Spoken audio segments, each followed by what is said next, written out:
কি হলো ভাই, কাজটা কি হয়েছে আমার? ভাই এই তো ভাই শেষ পর্যায়ে পড়ছে, ব্রেক রাইডটা দিমু তাহলে ভাই হয়ে যাবো। 2 মিনিট সময় দেন। ঠিক আছে ভাই, চালু চালু করেন।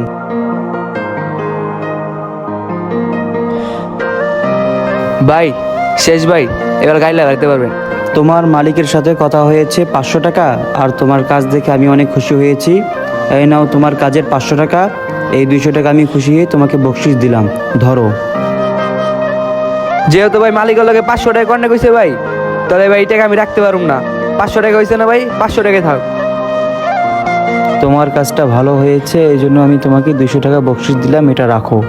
না ভাই এই টাকা আমি রাখতে পারুম না, আমার 500 টাকা বিল হয়েছে, আমি 500 টাকায় রাখুম। মালিকের লগে তো ভাই কথা হয়েছে ভাই। যেহেতু আপনি টাকাটা রাখবেন না, তাহলে কি আর করার।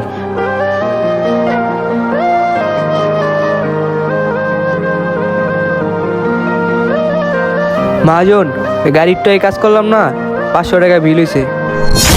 আমি দেখলাম লোকটা তোর 700 টাকা দিতেছে, তুই 500 টাকা কে লিখে লইলি বুঝা আমারে।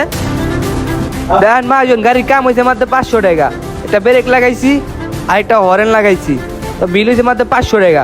আমার খুশি হয় 200 টাকা বাড়াইছে, তো এটা আমি আর নেই নাই।